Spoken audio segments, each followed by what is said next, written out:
Throughout history, humanity has asked itself the biggest questions. Where did we come from? Who are we? And where are we going? But there's another question. Bolder, unsettling, and often left unspoken. Are we truly the first civilization on this planet? Most people dismiss it as fantasy, the stuff of science fiction or wild conspiracy theories. After all, we're taught to believe that human history is a straight line. From stone tools to modern industry, from caves to skyscrapers, everything fits neatly into a tidy timeline sealed inside textbooks, as if no other possibility exists. Yet, when we step back and look at the far bigger picture, the one painted by nature and geology, that certainty begins to look like nothing more than a thin coat of paint covering the abyss of the unknown. Think about it.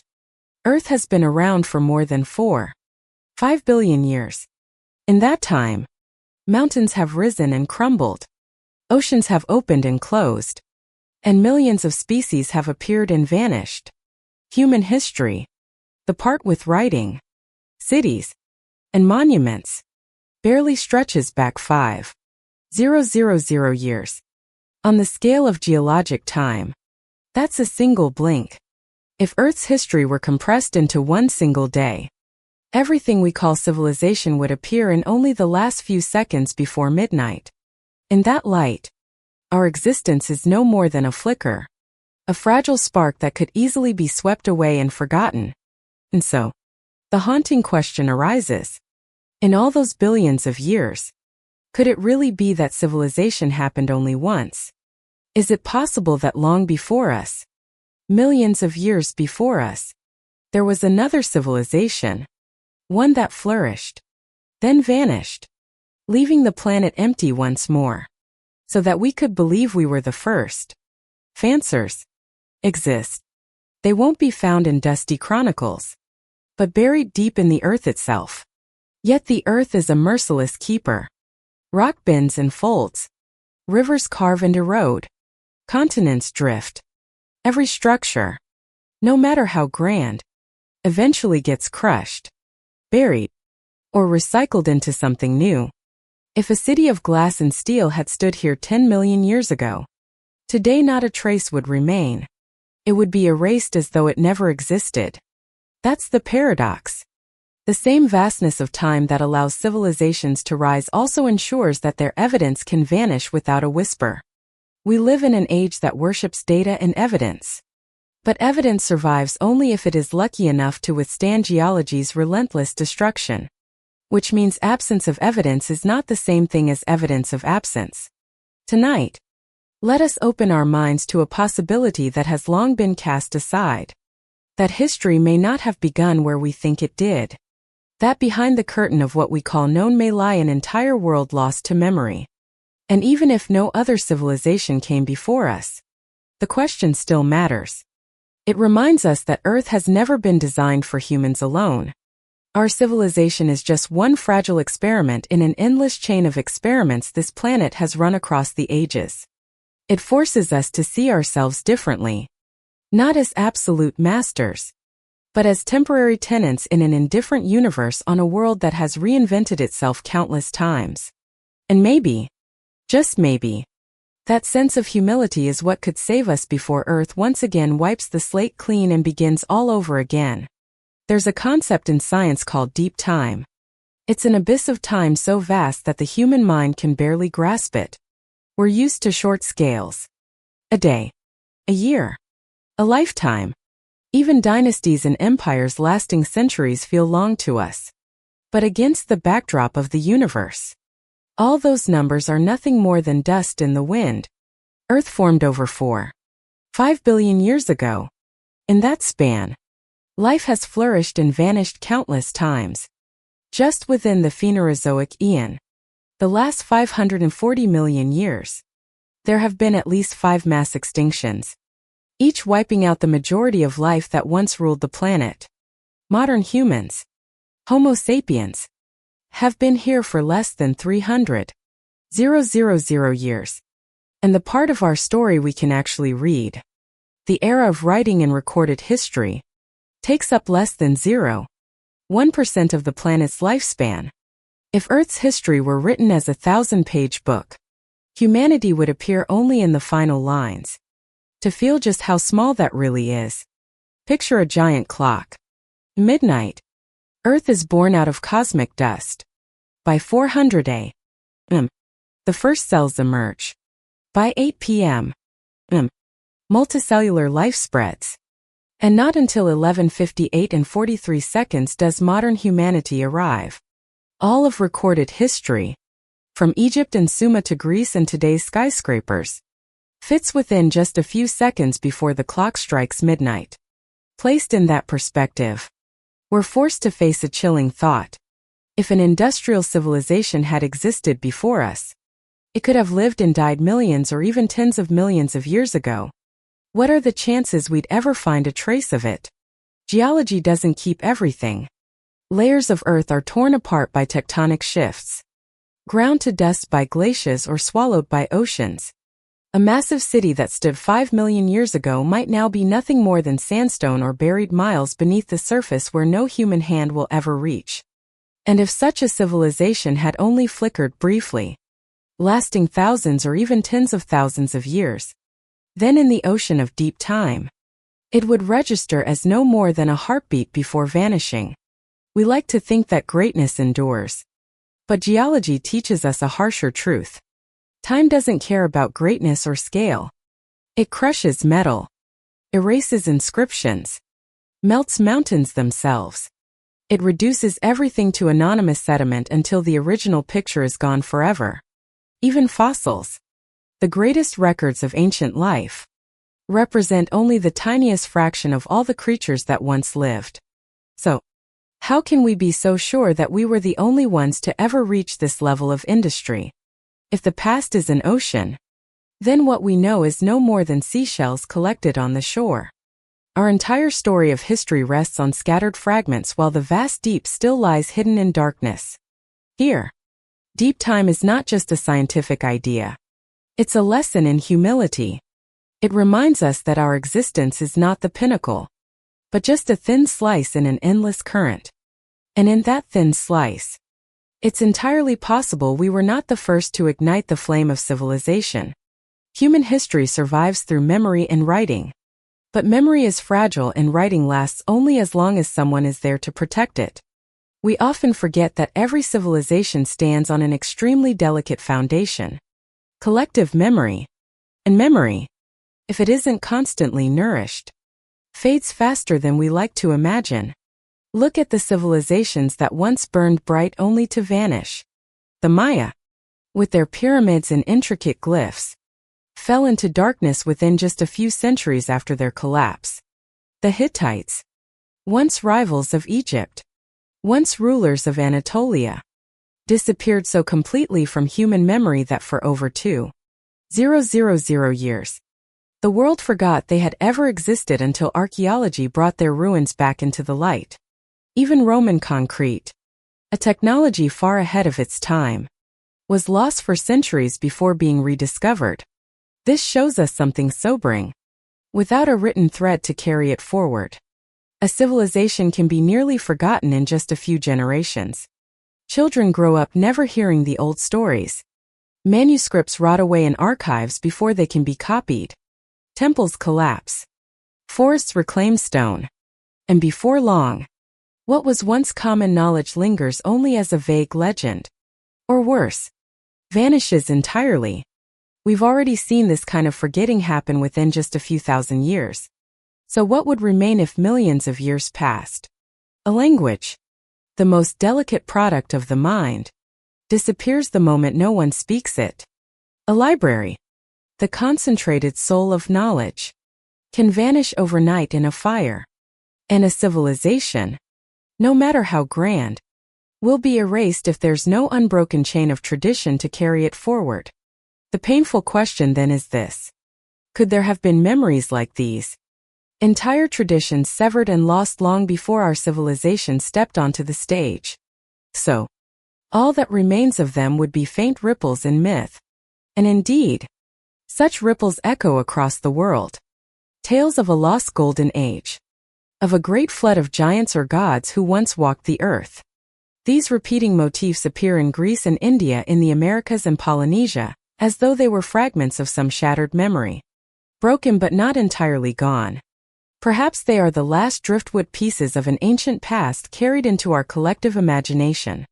When we understand this, we see that human history is less like a fortress carved in stone, and more like a picture drawn in sand waiting for the first wind to blur it away. One great wave, war, plague, disaster, and an entire memory could vanish in an instant. And when time's dust settles, those who come after might walk across a clean shore, believing no trace had ever been there at all. In the end, history isn't a permanent treasure chest. It's a fragile song. And if we stop singing it, the melody is lost forever. If another civilization once walked this planet before us, the first question we'd ask is, why is there no trace of it? To answer that, we have to stop seeing Earth as a static stage and instead recognize it for what it really is. A colossal machine endlessly grinding, recycling, and reshaping everything on its surface. Earth is alive, not just because it harbors life, but because the planet itself never stops moving. Mountains rise and then wear down. Oceans open and close. Continents drift on tectonic plates, colliding to form the Himalayas, breaking apart to open the Atlantic. What we call land today is only a snapshot in a never-ending geological dance. Now picture a modern city. Steel, glass, concrete, electricity, abandoned. Within just a few centuries, nature would reclaim it. Trees would split through pavement. Storms would collapse towers. In a few thousand years, the ruins would crumble. In a few 100,000, only faint traces might linger in the sediment.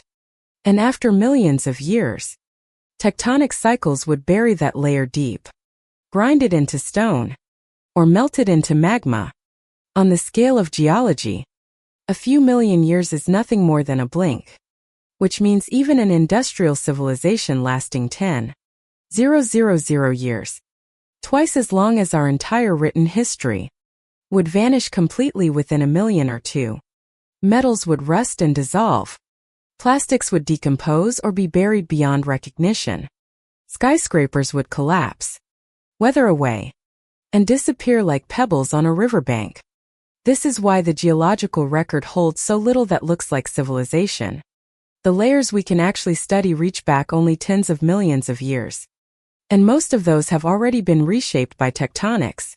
Anything deeper lies out of reach or has been transformed so thoroughly that no original form survives. Archaeology has gifted us with stunning fossils of dinosaurs, impressions of ancient trees, and stone layers that record climates millions of years old.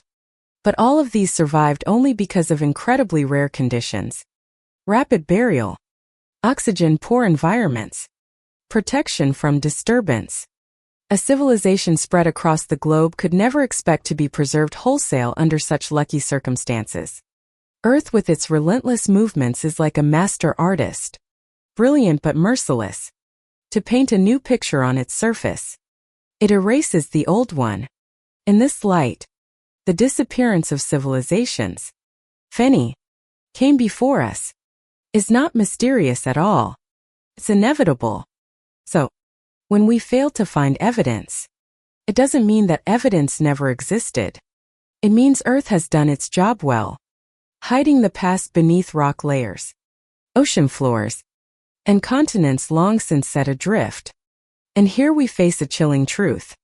If humanity itself were to vanish, our present civilization with all its power and technology would share the same fate. In 10 million years, nothing would remain but a few odd anomalies in the strata. One day, if some new species rises and asks the same question we're asking now, they may tell themselves, there are no traces, so they must have never existed. Let's run a thought experiment. Imagine that tomorrow humanity vanishes from Earth. No more people to maintain buildings, repair roads, or keep machines running. Everything we call civilization would begin to unravel. But how fast would it all collapse? And after 100 million years, would anything remain to prove we were ever here? Within days, most power plants would shut down. Cities would go dark. Within months, wildlife would reclaim abandoned streets. Within years, rooftops would collapse. Highways would crack. In just a few decades, the skyscrapers that once symbolized human pride and power would be nothing more than rusting skeletons. Forests would surge back, swallowing concrete whole. Within centuries, wooden structures would rot away completely. Metals from iron to aluminum would corrode and crumble. Only the more durable materials like glass, ceramics, or certain synthetic compounds might last longer. But even they would not escape the slow grind of time. After a few thousand years, nearly every city would be buried beneath soil and vegetation. Monumental structures, dams, bridges, statues, if they survived at all, would stand as scattered ruins hard to distinguish from natural rock. Seas would rise. Glaciers would melt. Storms would erode. The mark of modern urban life would reduce to rubble. After hundreds of thousands of years, almost all traces of metal would be gone. Concrete, once thought to be permanent, would break down into grains, blending into sediment. Humanity's great works, from New York to Shanghai, from the pyramids to the Great Wall, would be reduced to indistinguishable layers in the earth. After millions of years, the surface of the planet would have transformed. New mountains would rise. Old ones would wear away. Rivers would carve new paths. Deserts would spread. Tectonic plates would shift continents thousands of miles, burying what remains deep underground or thrusting it up as new mountain ranges. If some intelligent species dug into the earth, then they would need to dig miles down just to find faint traces. And even if they uncovered them, would they recognize them as signs of intelligence or simply dismiss them as odd natural formations?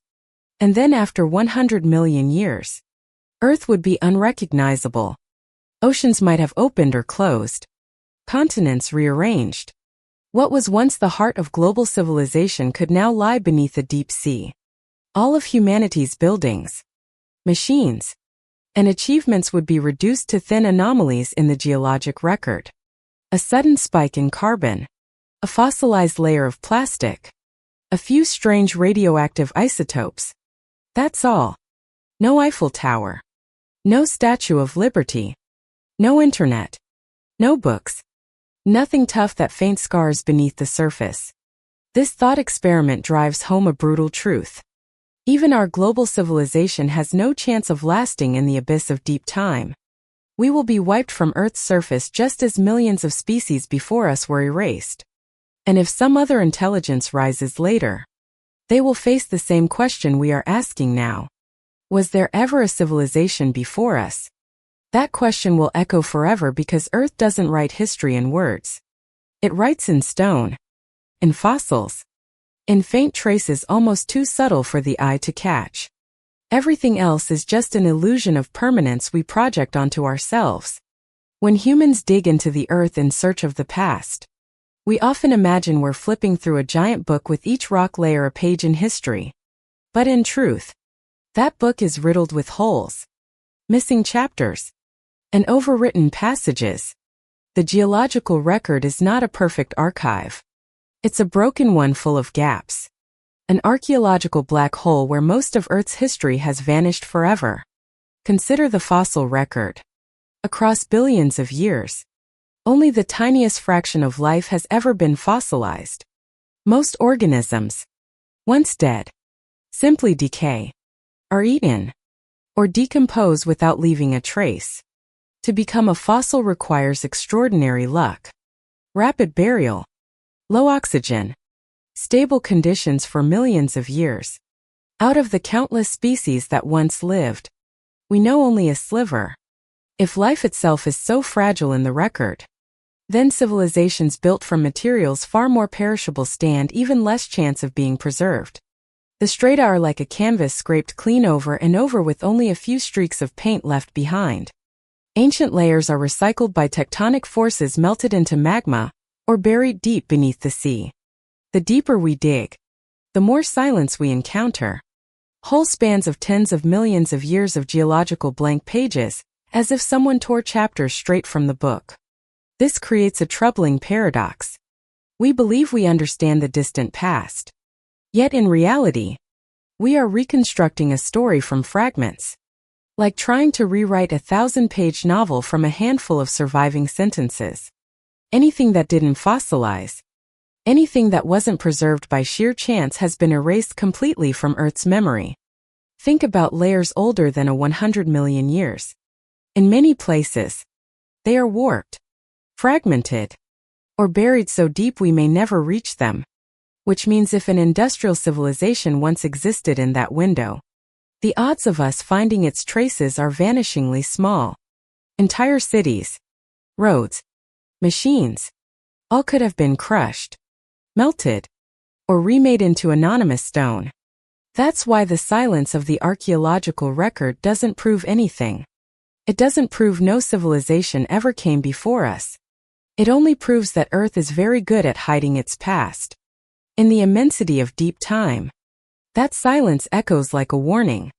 Every civilization, including ours, can vanish without a trace.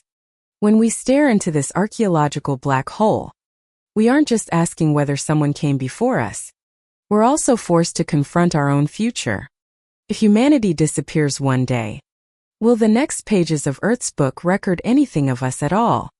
Or will we too become nothing more than another blank space in the endless dark? As we search for traces of the past, sometimes we stumble upon things that simply don't fit. Artifacts that seem out of place in the layers where they're found.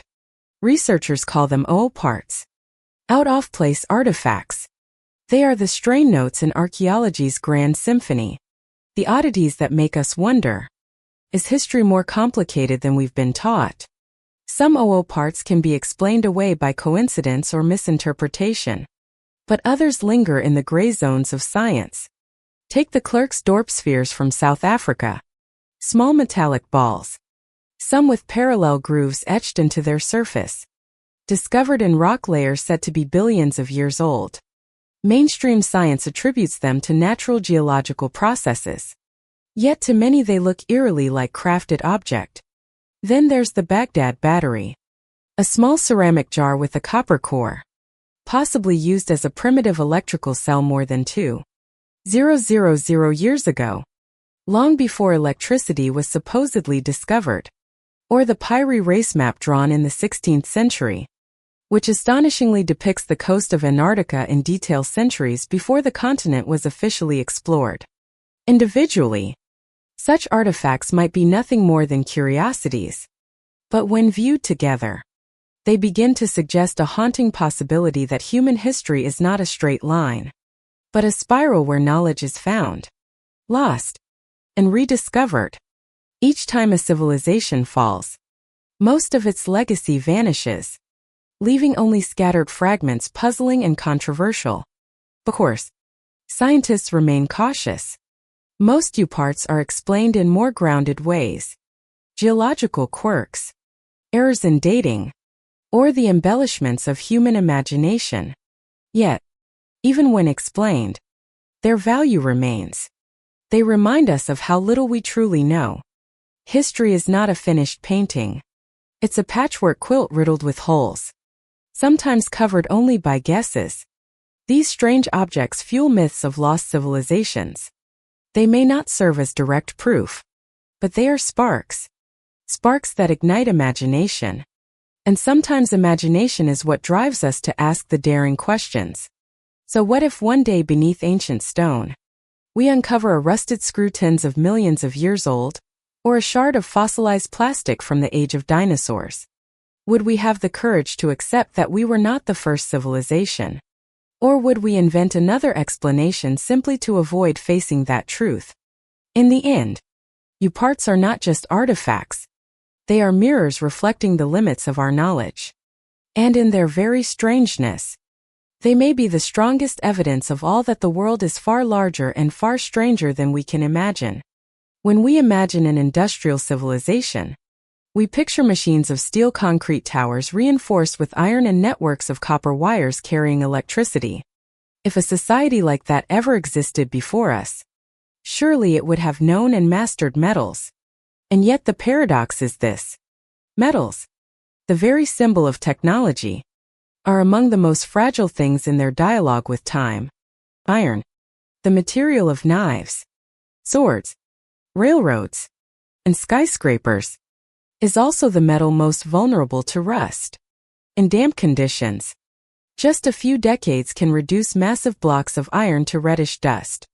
Abandoned railroad tracks in a forest can crumble in less than a lifetime, swallowed by vines. After only a few thousand years, every iron structure would be gone, leaving nothing but faint traces of oxide mixed into the soil and rock.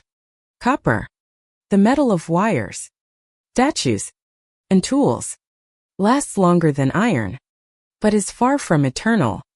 Over time, corrodes, forming a green patina. After tens of thousands of years, too breaks down, merging with the surrounding minerals and losing its original shape. Only in the driest, most sealed, oxygen-poor conditions do copper artifacts stand a chance of lasting much longer.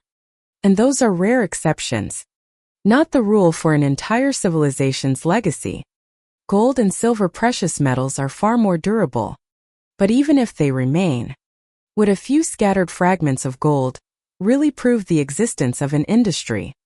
After all, we already find natural gold nuggets underground without assuming they were shaped by intelligence.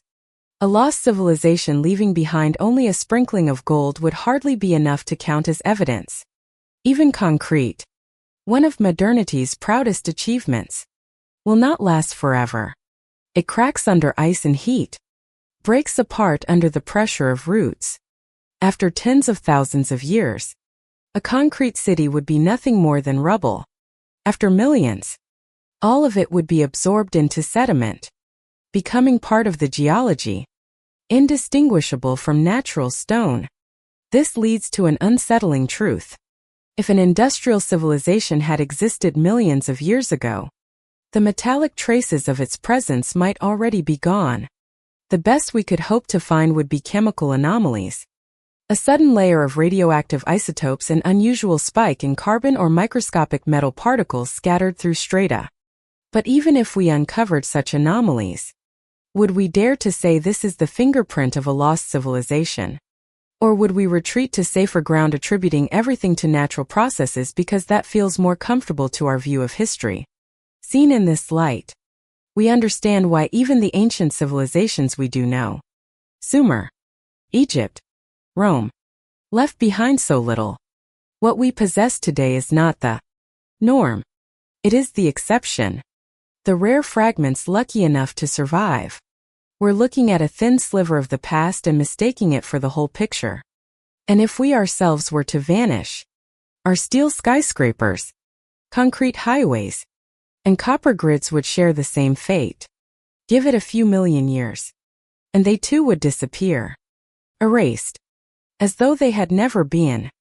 When material ruins vanish into the dust of geology, what sometimes remains is not stone or metal, but memory. And memory often survives not in official histories but in myths. Across the world, from Greece to India, from the Pacific to the Americas, we encounter strange tales of great civilizations that disappeared. Atlantis is the most famous, told by Plato in the dialogues Timaeus and Critias. It was a mighty island, advanced and powerful, that sank beneath the sea in a single catastrophic day and night.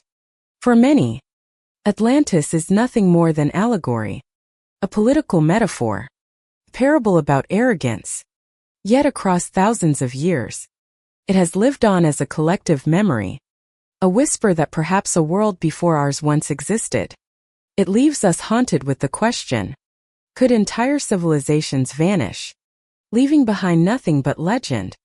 Farther east, we find Lemuria, an imagined continent in the Indian Ocean, originally proposed in the 19th century by scientists to explain the distribution of certain animal species. Lemuria later slipped into esoteric lore. retold as a radiant land swallowed by the sea. Similarly, Mu, a name tied to Pacific myths, was said to be a vast lost continent where a great civilization once thrived before its downfall. What is striking is that across cultures separated by thousands of miles, the same story emerges. A golden age destroyed by oceans or disaster, leaving modern humanity as the survivors. Is this merely coincidence? A pattern of the imagination? Or is it the faint echo of real catastrophes passed down across millennia as blurred ancestral memory? Mainstream science treats Atlantis, Lemura, and Mu as myth or speculation. But in the perspective of deep time, their meaning shifts. These stories remind us of a feeling that never quite leaves us. The sense that we are not the first. That there were others before us. Remembered only in whispers. Perhaps these legends are not about industrial civilizations in the modern sense. Perhaps they reflect something more primal. Humanity's deepest fear that everything we build will one day be swallowed whole, surviving only as hazy recollections for those who come after. And when those memories travel through thousands of years, they transform into myth. Fragments of something too immense to be fully grasped. Atlantis and Mu may never be proven, yet their power lies in forcing us to pause, to look backward with suspicion, and to ask the forbidden question. Because perhaps these myths are not just stories. Perhaps they are quiet warnings left by those who lived long before history officially began. There is one story humanity seems to share everywhere. The story of a great flood. Waters rising to swallow the world. Sweeping away cities and people.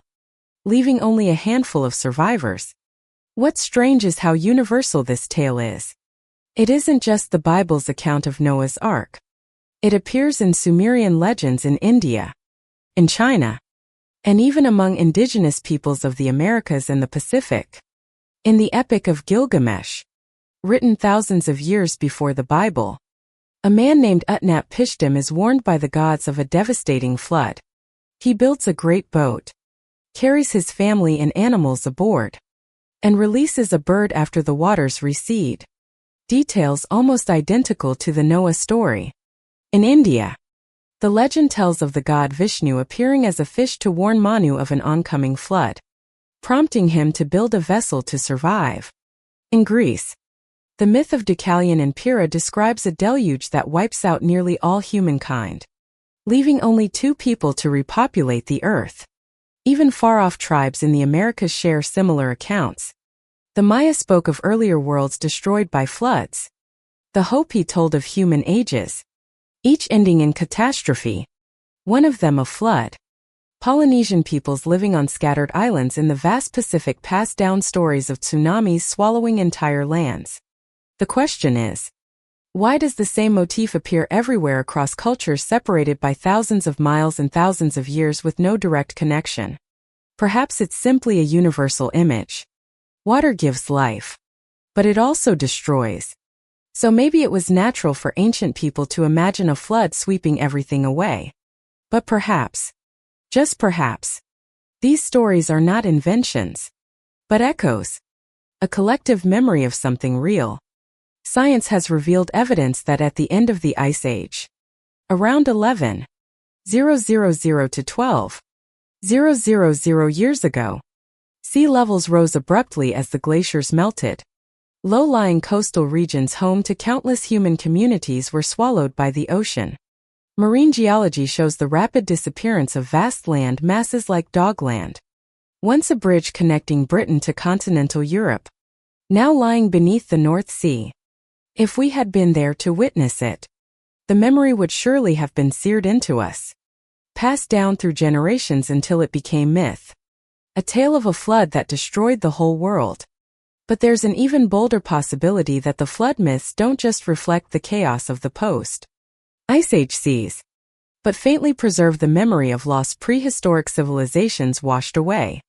If there were once coastal societies with towns, harbors, or even primitive industries, then rising seas could have erased them all, leaving nothing behind but stories whispered across time. Whether imagination or memory, The Great Flood carries a deeper truth that every civilization, no matter how grand, can be swept away in a moment. And when that happens, what remains is not stone or steel, but a story echoing faintly in the darkness of time. Earth, for all its grandeur, has never been a perfectly safe home. This planet doesn't just nurture life. It has repeatedly destroyed it. The geological record is filled with resets, global catastrophes that wiped away most living things, clearing the stage for entirely new eras. And if any civilization existed before us, it is these cycles of destruction that may have delivered their final sentence. Asteroids are the classic threat. 66 million years ago, a massive asteroid slammed into Chicxulub in what is now Mexico, triggering the extinction that ended the age of the dinosaurs. In a geological instant, 75% of Earth's species vanished. If an industrial civilization had existed back then, it would have been annihilated. Its cities reduced to ash, its works consumed by fire and tsunamis. After a few million years, all that would remain is a strange layer in the rocks, a chemical scar marking the day the sky fell. Supervolcanoes are quieter, but no less deadly. About 74,000 years ago, the eruption of Toba in Sumatra nearly erased early modern humans, leaving behind a genetic bottleneck where Homo sapiens may have dwindled to only a few thousand survivors. The towering columns of ash from a super-eruption can block sunlight for years, collapsing agriculture, sparking global famine. Even the most advanced civilization would stand powerless before such an event. Ice ages are slower, but just as merciless. Over the last 2 million years, Earth has cycled through periods when glaciers spread across continents only to melt back again, raising sea levels by tens of meters. Any coastal cities that existed during those times would have been buried, drowned, erased again and again. Even today, we live in what scientists call the Late Ice Age, in a temporary warm intermission between colder phases. Our current sea level is just a fleeting pause in Earth's vast climate rhythm. Add to this the other global shifts, changes in Earth's orbit, fluctuations in solar activity, the routing of ocean currents. These forces have turned deserts into grasslands, grasslands into deserts, and reshaped the habitats of ancient humanity. An industrial civilization, unable to adapt, would have been just as vulnerable, ground down by the planet's shifting breath. These cycles of destruction reveal a chilling truth. Earth is not a stable home, but a battlefield of immense natural forces. Civilizations exist only because they happen to live in the quiet intervals between disasters. When the next great wave comes, whether asteroid, supervolcano, or advancing ice, everything we've built could vanish as if it had never been. And in the vast scale of deep time, these resets are the heartbeat of the planet. Each beat wipes away a chapter, leaving a blank page for the next. Perhaps there were chapters long ago that we will never read. Civilizations erased by the pulse of Earth itself. Most cities, metals, monuments, and even collective memory dissolve with time. The next question is this: is there anything strong enough from a civilization to outlast geology's relentless erasure?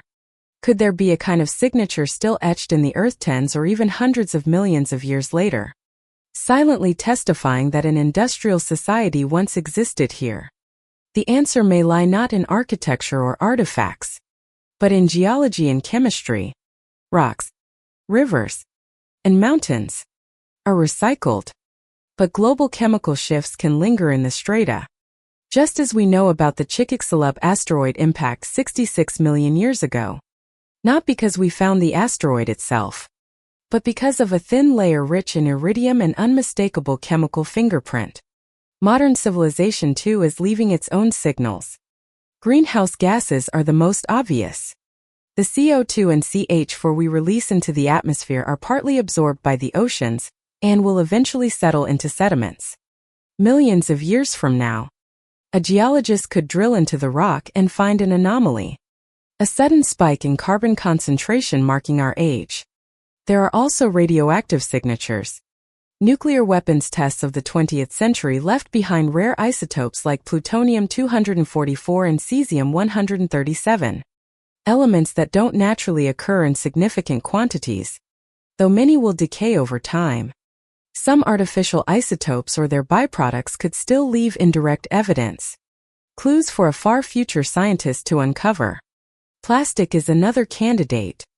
While much of it breaks down quickly in the open environment, some of it gets buried, compressed, and transformed into a strange new rock plasticlomerate. If it endures, these unusual layers would stand as clear markers of a time when artificial materials blanketed the globe. Then there are the traces of rare metals. Our mining and smelting are scattering elements like lead, mercury, and rare earths across the planet. In the geological record, this may appear as a distinct sedimentary layer different enough from what came before and after to draw attention. All of these potential markers, if they persist, would form what geologists of the future might call the Anthropocene layer. The stratum of humanity. Thin, fragile, but global. And if we imagine a civilization before ours, perhaps they too left behind such scars. Chemical fingerprints we have yet to recognize or properly decode. Here lies the paradox. What endures is not the grand monuments, but the unintended byproducts. Pollution, waste, emissions. Temples crumble, but carbon in rock remains. Statues fall, but radioactive isotopes still whisper. In geology's long view, the most enduring legacy of a civilization may be what it accidentally scattered across the earth. And so, we are left with a sobering question. If today we are laying down an anomalous layer for the future, will it be read as the mark of intelligence or as the trace of a catastrophe? If the Earth's crust is a stone ledger recording the planet's upheavals, then the atmosphere is its living diary, a place where every breath, every shift of life and technology leaves a mark. It's no coincidence that today's scientists can drill ice cores from Antarctica or Greenland and read climate history stretching back hundreds of thousands of years. Trapped in bubbles within the ice, the air of the past still lingers like letters mailed from a vanished world. This raises an intriguing question. If there was once an industrial civilization before us, might they have left traces in the atmosphere? Fossilized signatures we could still find. Right now, we are writing such a record ourselves. Carbon dioxide levels are higher than at any point in millions of years. Methane has spiked sharply. Artificial compounds like CFCs, chemicals that never existed naturally, have been released into the stratosphere.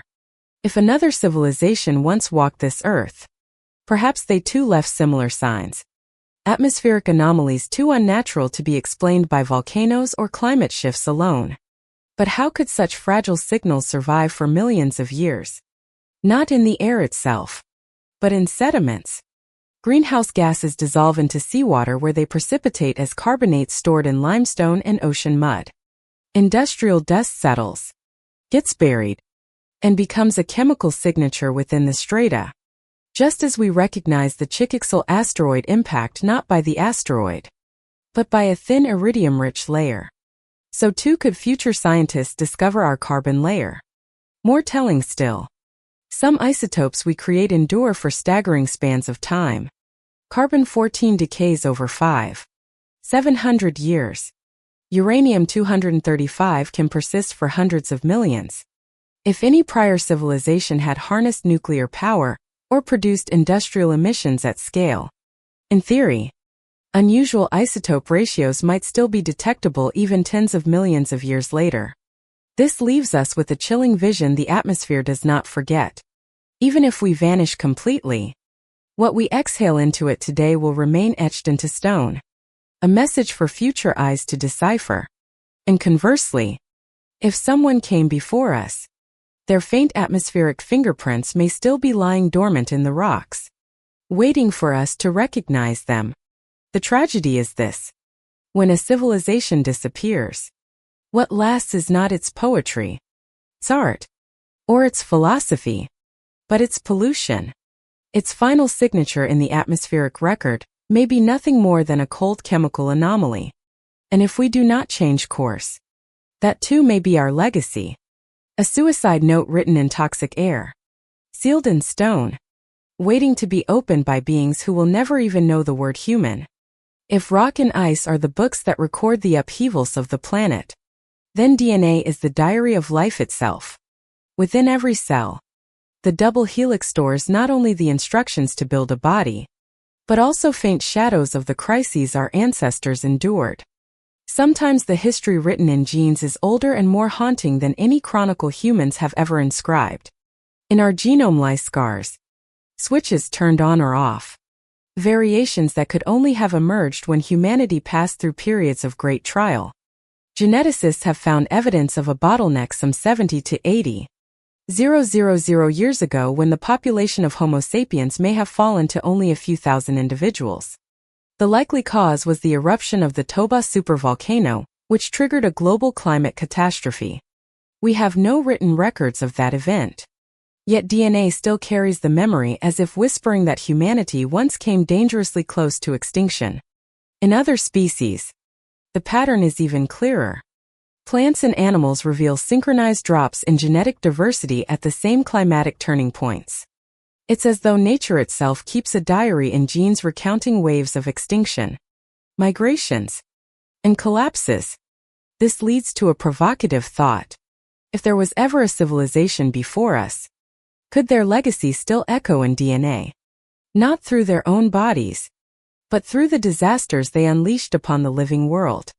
Imagine an ancient industry releasing toxins that force selective genetic changes, leaving its mark in the survivors' genomes.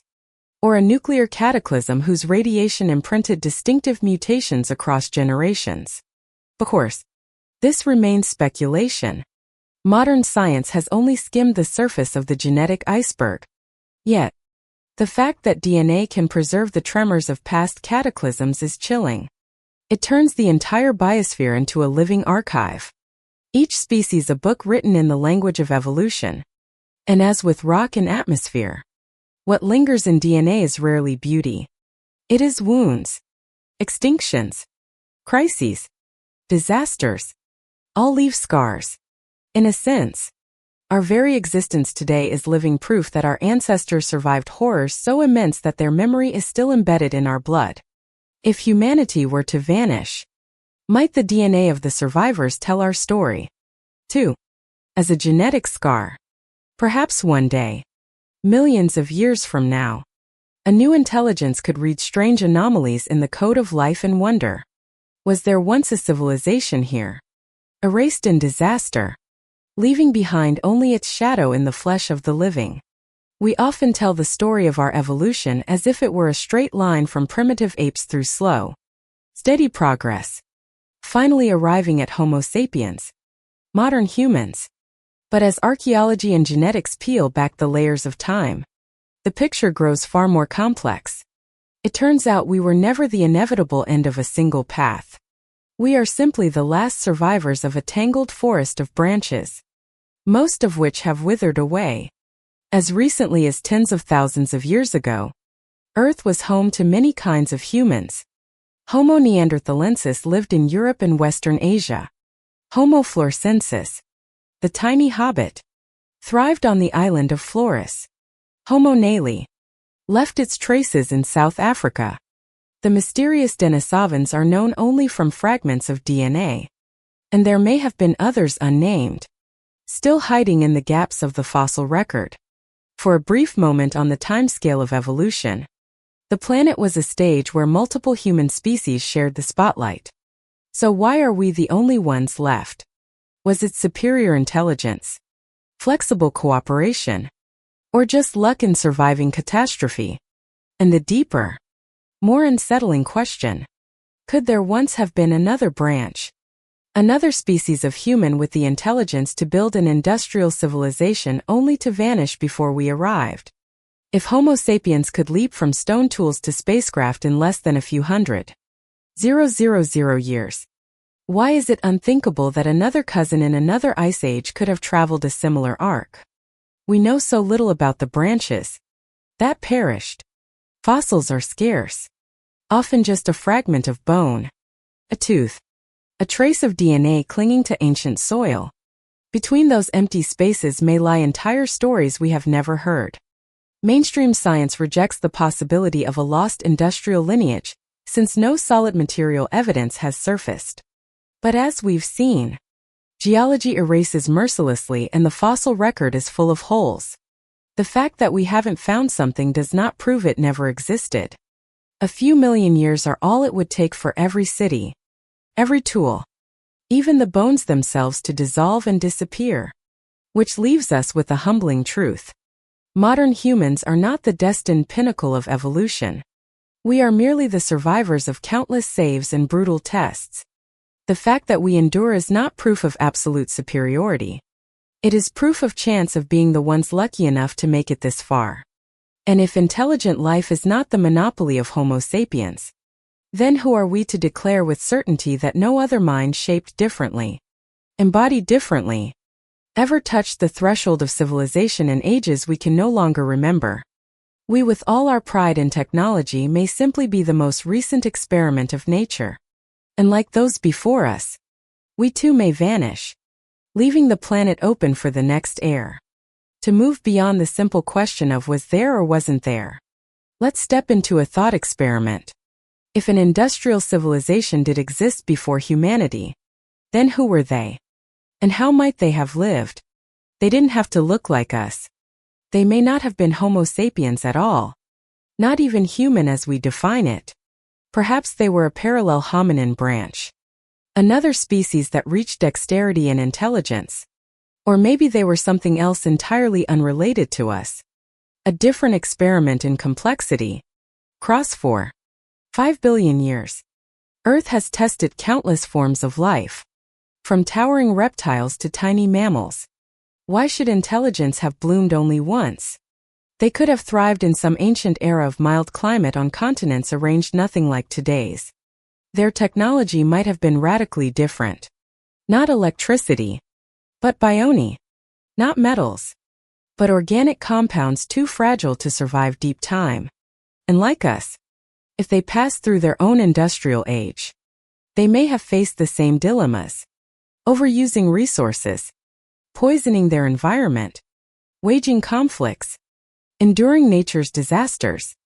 We can imagine their cities rising along ancient coastlines now long drowned beneath the sea, or vast trade networks stretching across Gondwana back when South America, Africa, Antarctica, and India were still joined as one separate continent.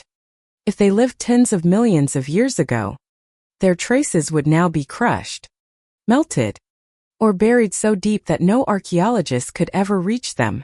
Perhaps they too gazed at the sky, wondering about their place in the cosmos. Perhaps they discovered fire, harnessed energy, even touched nuclear physics. And perhaps, like us, they pushed themselves to the edge of destruction with powers they never fully controlled. The chilling part is this.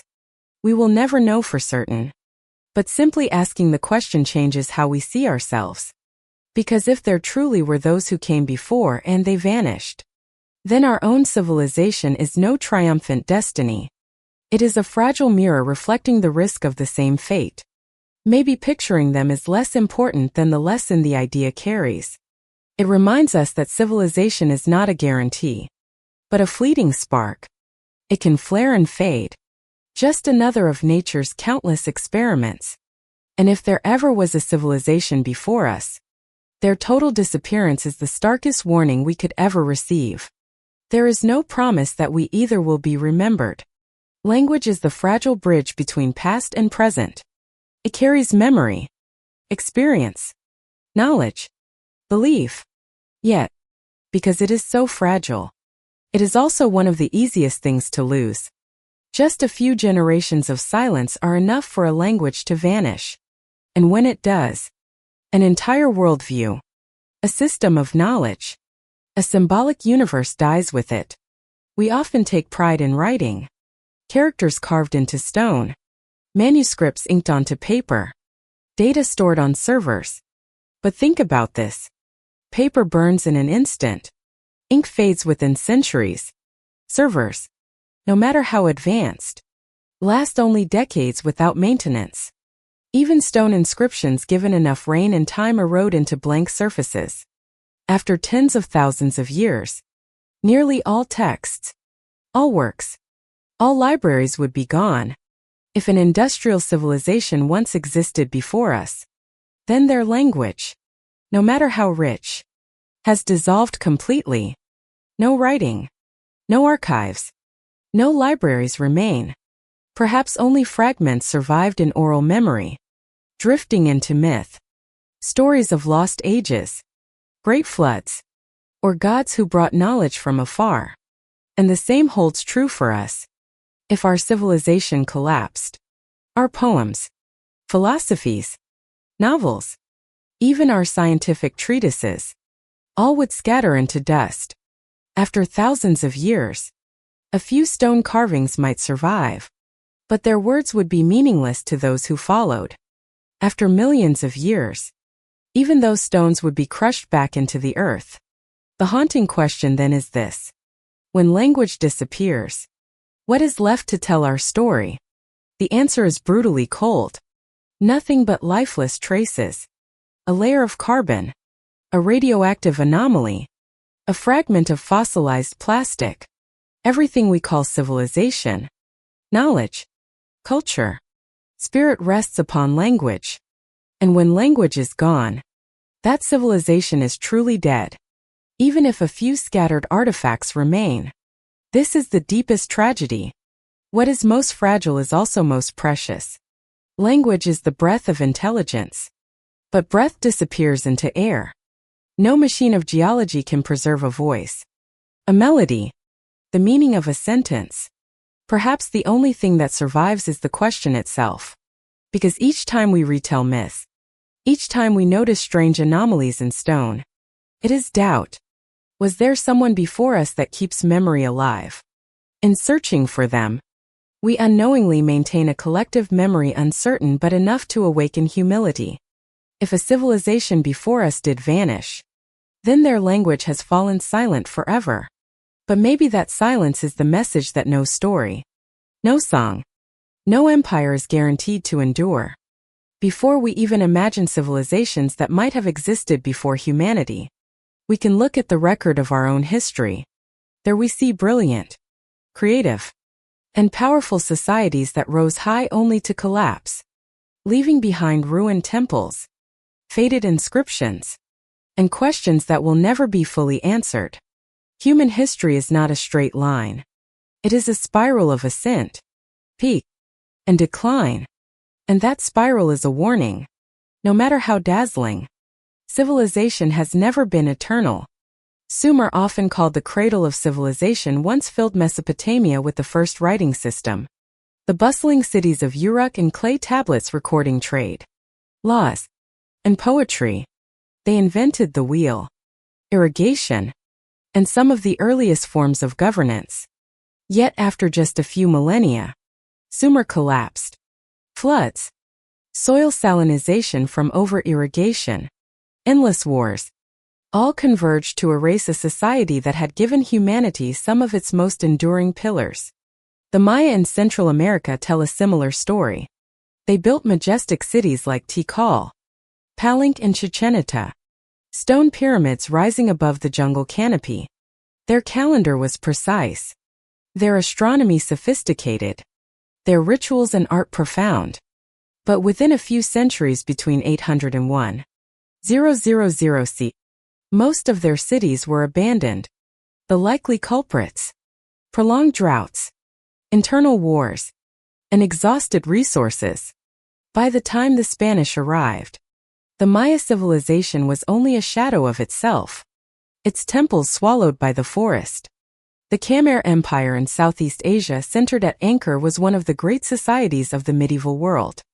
Angkor Wat, the vast temple complex, still stands as a monument to their technical mastery and spiritual devotion. Yet by the 15th century, Angkor was abandoned. Climate shifts, the breakdown of its massive hydraulic system, and external conflicts brought it down. For centuries, its great cities lay hidden in the jungle until rediscovered by the modern world.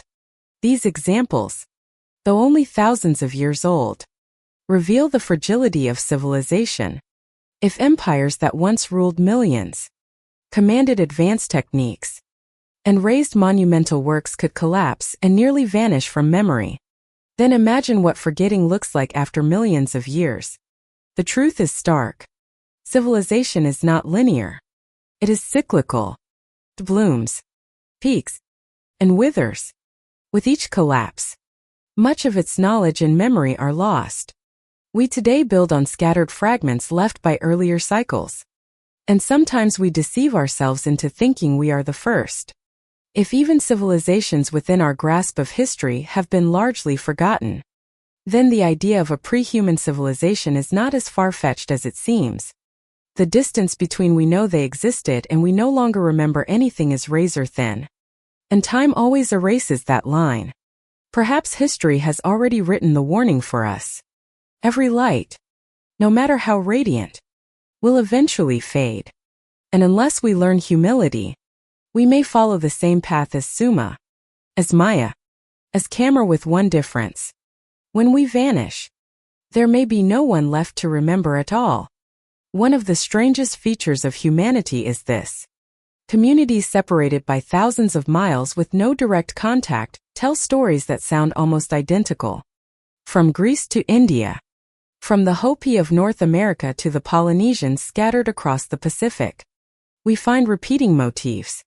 A lost golden age, a world-destroying flood, gods or ancient teachers who once bestowed knowledge upon humanity and then vanished. What explains these parallels? The simplest answer is that they spring from the shared structure of human imagination. Every society knows disaster. Every culture fears water, fire, and darkness. Every community feels the need to explain the origins of its knowledge and its existence. By this reasoning, similar stories could easily arise independently in many different places. This is the view most often offered by mainstream scholarship. But there is another possibility, more compelling, more haunting, that these stories come from some ancient collective memory, carried across generations, translated into new languages, reshaped into local forms, but always preserving a common core. Perhaps they recall a real catastrophe or even a civilization that has long since disappeared. Take the flood myth. It isn't just in the Bible or the Epic of Gilgamesh. It appears among the Maya and the Inca in China, in the Yoruba traditions of Africa and among far-off island peoples. Could it all be coincidence? Or are these the scattered fragments of memory from a global event like the sudden flooding at the end of the Ice Age, when melting glaciers raised sea levels by dozens of meters, drowning vast tracts of land? The same pattern appears with the stories of gods who taught humanity. In Egypt, Tach gave writing. In Mesopotamia, Enki brought wisdom. In Greece, Prometheus stole fire from the heavens. In Mesoamerica, Quetzalcoatl gifted agriculture and astronomy. The motif is too widespread to be dismissed as chance. It suggests that humans everywhere carry a vague sense that knowledge did not simply emerge. It was given, passed down from a source now lost. These tales may not prove the existence of an ancient civilization, but they still hold a particular power. They reveal that humanity has always sensed it arrived late, that something happened before the official dawn of history, that memory too large to vanish transformed into myth, and so continues to live on in the imagination. Seen with humility, myth becomes a kind of compressed data, a way for collective memory to preserve information across millennia. We may never decode it completely, but it still whispers a question. Are we listening to echoes of a forgotten chapter of history? And even if the answer is no, the parallels themselves still teach us something. Humanity has always feared its own fragility. We know the world can collapse. We know knowledge can be lost. We know civilization can vanish.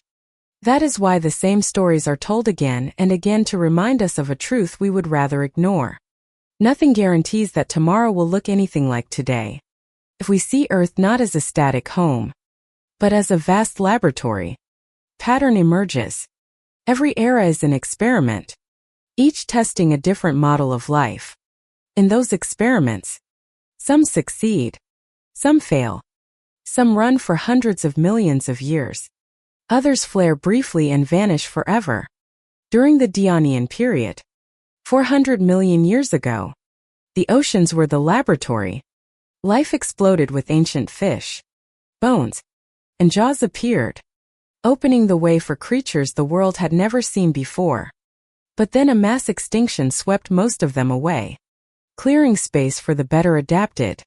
In the Jurassic and Cretaceous, dinosaurs reigned, Earth's grand model of life for more than 150 million years.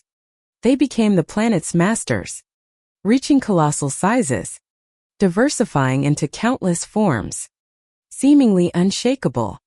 And then in a single fateful moment, the Chicxulub asteroid strike, the entire model collapsed. Out of the ashes, a new experiment began. The small mammals that once lived in the dinosaur's shadow rose to prominence. By that logic, humanity itself is only another experiment, one of nature's more recent trials. A primate suddenly armed with extraordinary intelligence, mastering fire, shaping tools, and creating culture and technology. In less than 300,000 years, we've reshaped the entire biosphere. Yet, in the canvas of billions of years, our appearance is just one small test run inside the vast laboratory that Earth continues to run. And in that lab, failure is the rule. Only about 1% of all species that have ever lived still exist today. 99% are gone. Models discarded, experiments that ended. No one can say with certainty whether humans belong to the rare 1% destined to endure, or if we will join the 99% erased. If there was ever an industrial civilization before us, they too were only experiments. Perhaps nature has tested intelligence many times. Across ages, we can no longer see. Each time it may have flared, risen into some form of civilization, and then collapsed, whether through extinction, climate upheaval, or its own self-destruction. And Earth, indifferent as a scientist without pity, simply began another trial. Thinking this way humbles us. We are not the final result, only a prototype. And like every prototype, there is no guarantee of success. We might prevail, we might fail, or we might serve only as a stepping stone for something more resilient, more enduring, more intelligent. The great question then is not are we unique, but what will we do with this brief experiment? Deep time cares nothing for our triumphs or tragedies. It only cares how this experiment ends and whether it leaves behind anything at all for the next chapter. From the moment we learn to think humans have placed ourselves at the center of the universe. We once believed the sun revolved around the earth, that heaven lay just above our heads, that humanity was the ultimate purpose of creation. And though science has dismantled those illusions again and again, one deep remnant remains. We believe our civilization is unique, unprecedented, and unrepeatable. That belief is born from a kind of instinctive arrogance. We look at our colossal achievements, skyscrapers, spacecraft, particle accelerators, and assume nothing like them ever existed before. We see the gaps in the geological record and declare no traces exist. Therefore, no one came before us. But that claim rests more on collective ego than on objective truth. In the vastness of the cosmos, we are a speck of dust. In Earth's 4.5 billion years, we've existed only a few hundred. 000. If intelligence is rare but not singular, then its appearance more than once on the same planet is hardly impossible. So why are we so quick to assume we were the first? Our arrogance also colors how we see the future.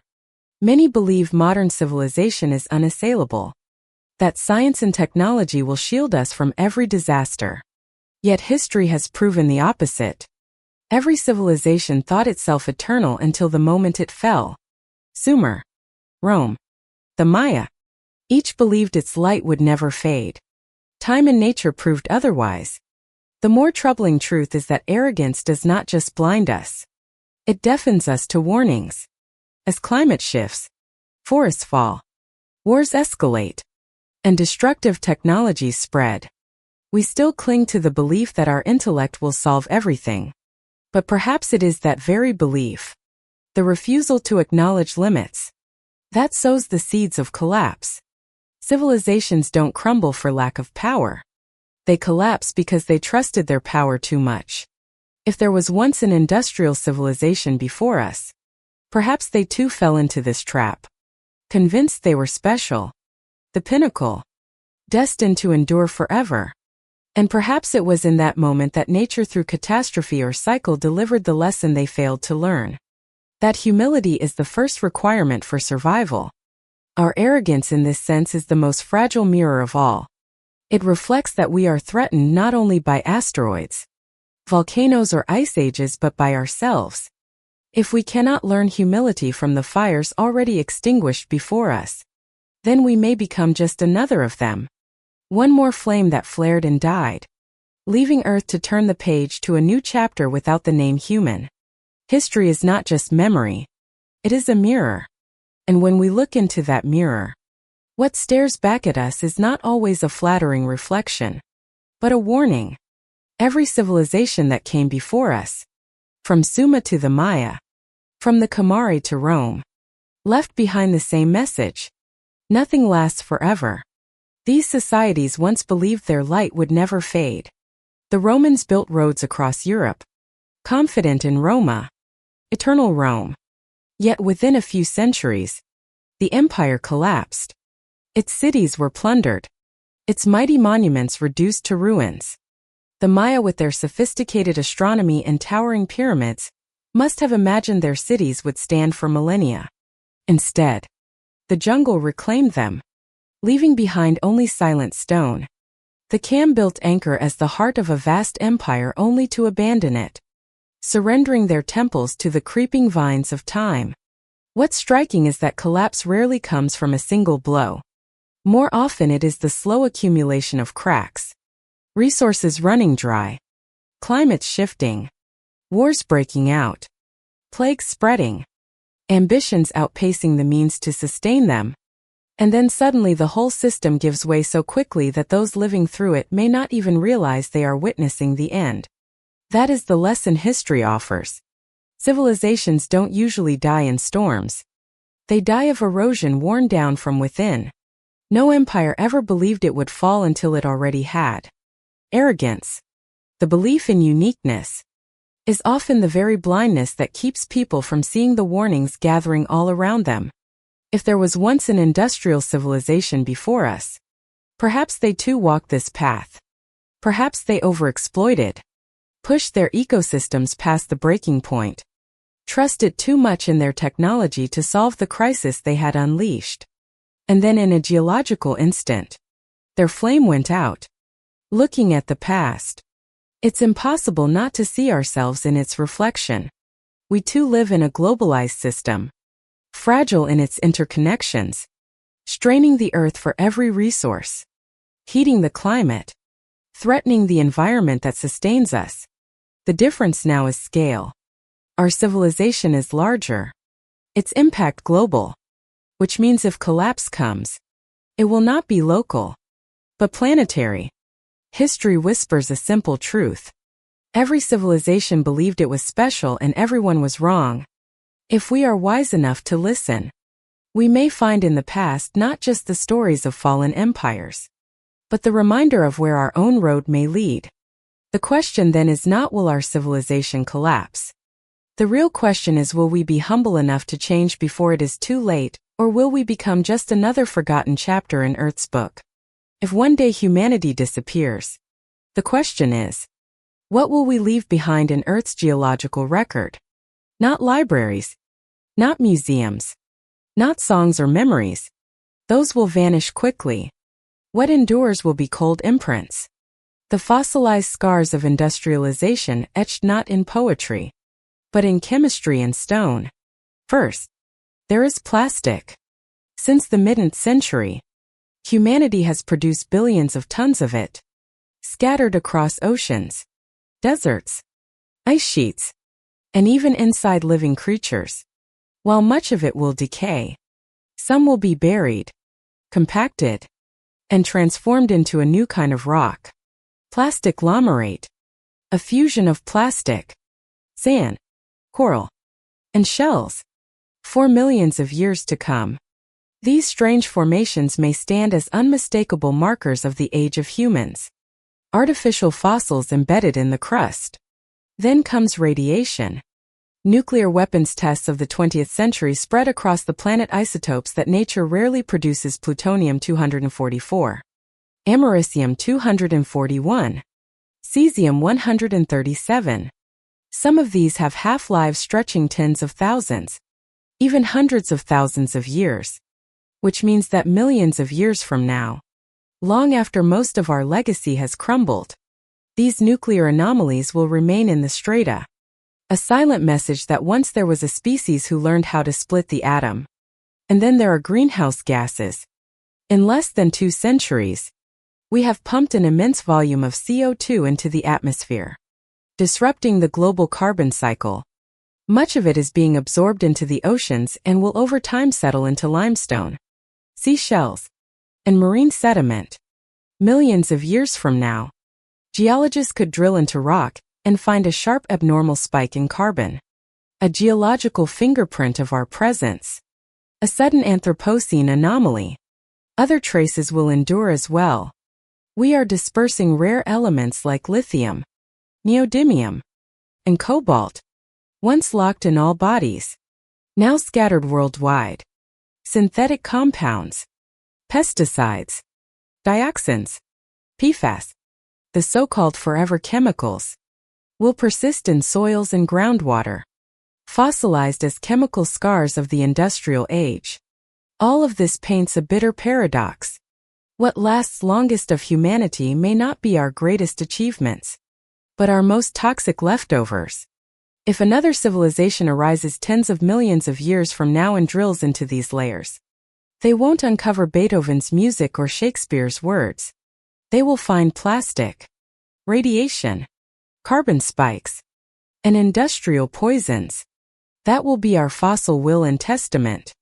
And when we turn this perspective back toward the past, we must ask, if a civilization existed before us, could the strange anomalies we see in today's geology, unusual metal concentrations, mysterious chemical shifts, be the faint remnants of theirs? Perhaps the way we examine our own geological footprint is also the way to understand what came before. Evidence does not survive in monuments but in scars. And when seen this way, one truth emerges. Earth will remember us, but its memory will not be gentle. It will remember us by our wounds. We like to think modern civilization is stronger than ever. Globalization has bound every continent together. The internet transmits knowledge instantly. Supply chains span nations, delivering everything from food to microchips. Yet, it is this very interconnectedness that makes our society fragile. Today, one well-placed shock could shake the structure and bring it crashing down. Remember the COVID-19 pandemic? A microscopic virus was enough to paralyze global supply chains, shut borders, and stagger the world economy. That was only a small test. A glimpse of just how dependent globalization is on fragile stability. Imagine something greater.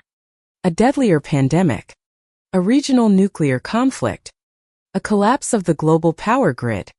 The cascading effects could set civilization back centuries in only a few years. What makes it worse is centralization.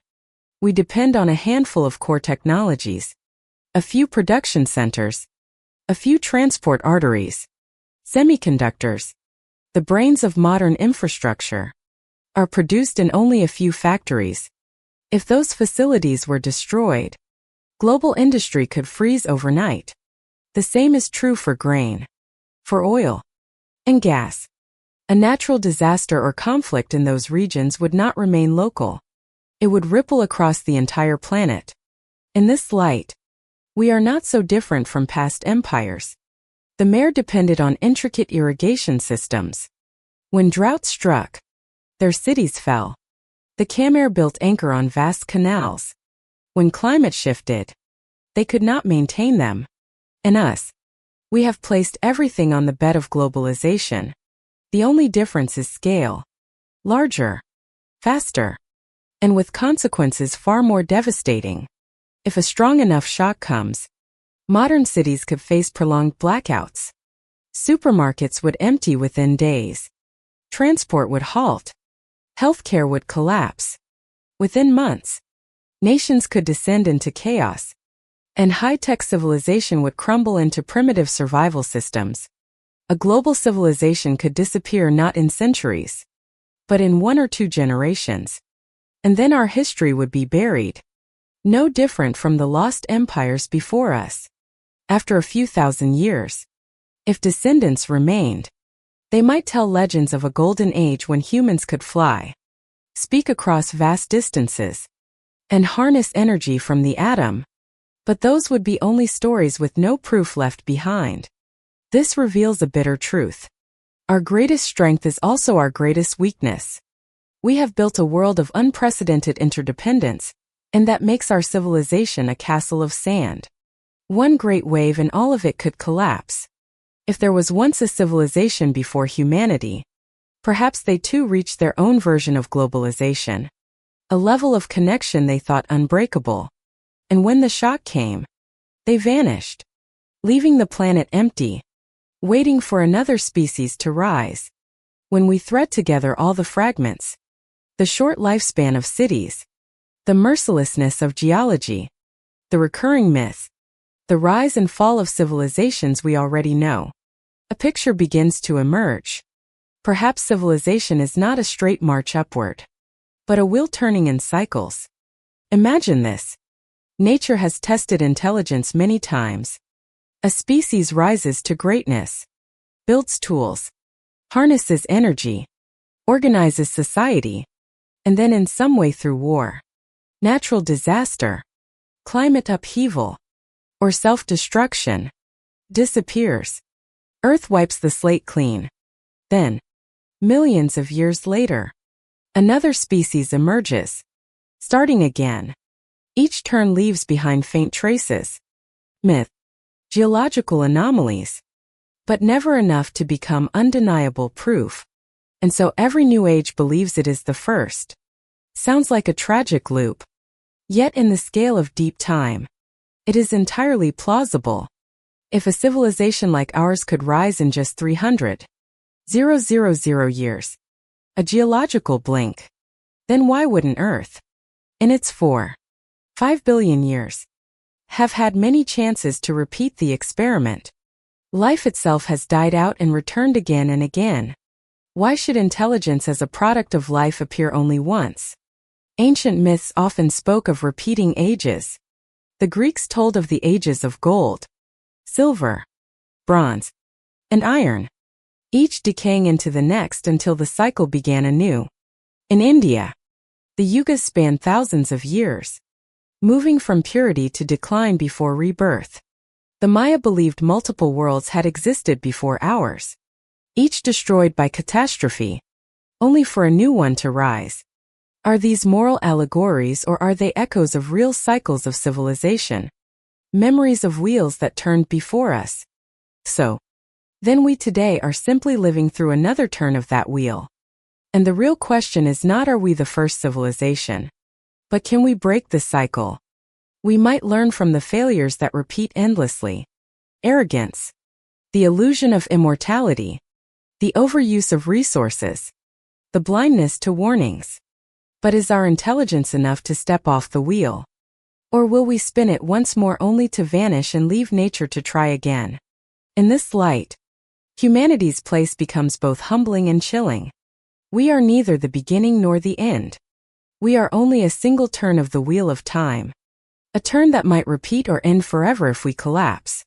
The wheel keeps spinning with or without us. And if we are not careful, the name Homo sapiens will fade into nothing more than a faint echo in the endless cycle that Earth has always and will always keep testing. When we lift our eyes to the night sky, we are overwhelmed by the vastness of the cosmos. Stars lie thousands, even millions of light years away. Galaxies stretch endlessly, each one holding hundreds of billions of suns. Against this backdrop, humanity is nothing more than a speck of dust drifting in infinite darkness. On the scale of the universe, we are so small that we verge on meaninglessness. And yet within that smallness hides a terrifying power. For though our species has existed for less than 300,000 years, we have already altered the entire face of the planet. In just 2 short centuries, we have burned through fossil fuels that took hundreds of millions of years to form, disrupted the global climate, driven thousands of species into extinction, and forged weapons capable of erasing nearly all life in a single day. In the universe, humanity is not the center, but on Earth, no species has ever been so dangerous. Dinosaurs ruled for over 150 million years. Yet, they never changed the atmosphere or the oceans as we have. Even the Chicxulub asteroid, which ended their reign, was a rare event. We, on the other hand, drop human-made asteroids on our planet every day through our industries, technologies, and consumption. What makes us dangerous is not just our power but our lack of humility in wielding it.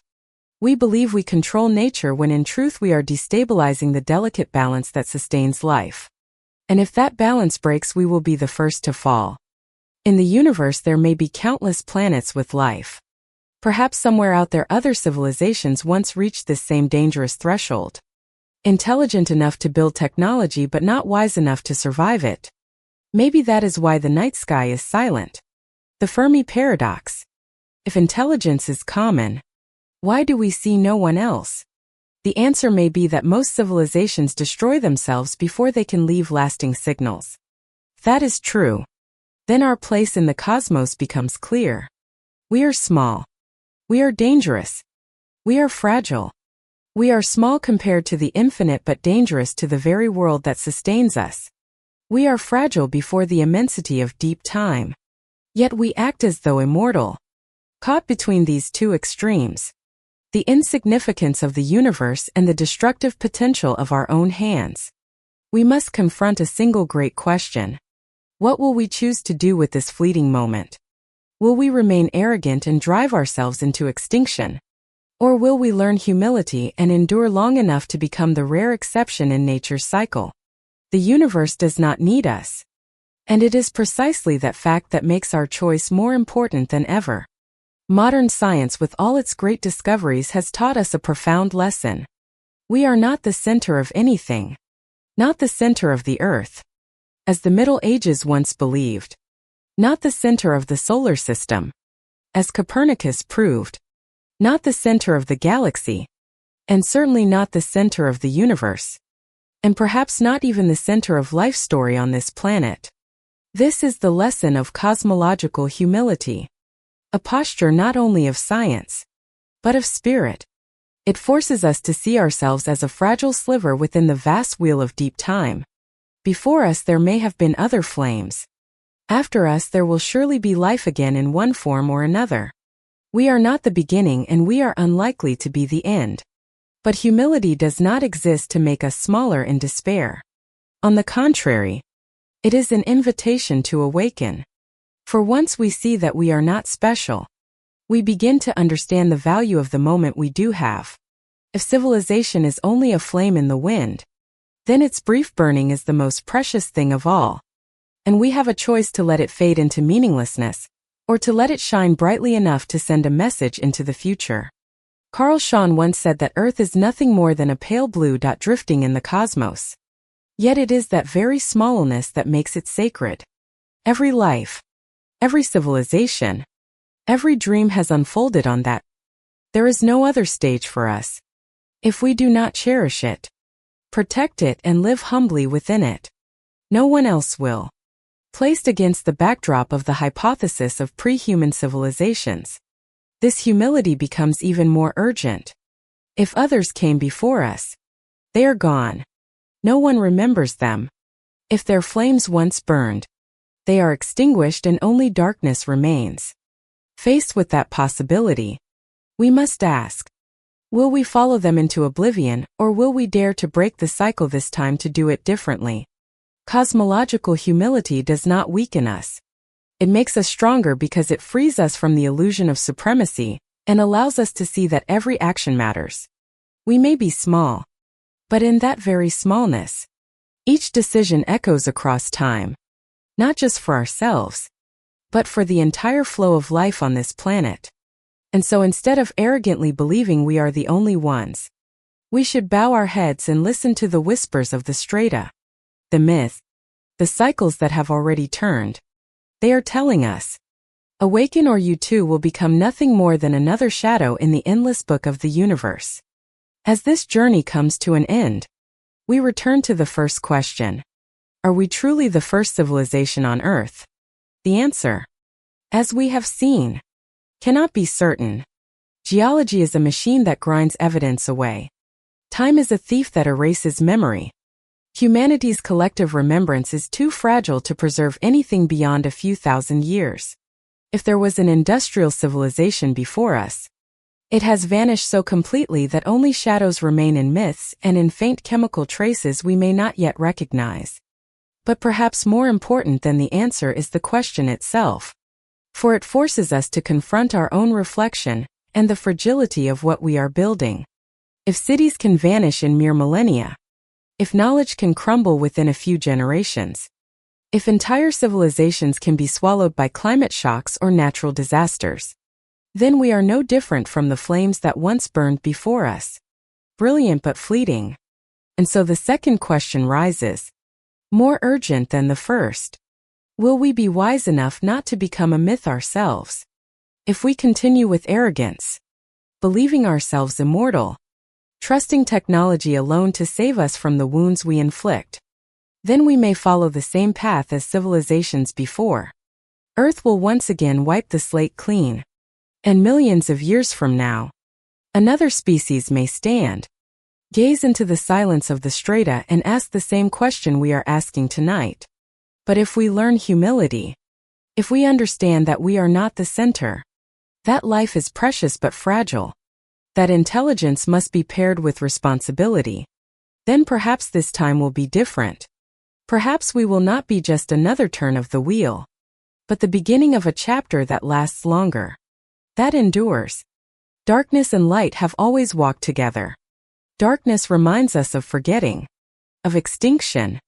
Light reminds us of resilience, of meaning in the moment we hold. And humanity's civilization, in all its smallness and danger, now stands at the threshold between the two. The real question is not were there others before us. The real question is what will we leave behind for the future to inherit? A wound, a legend or proof that intelligence can learn humility and endure. In the silence of the universe, no one will answer for us. It is our choice here now that will decide whether we become light or only another shadow in the deep memory of the earth.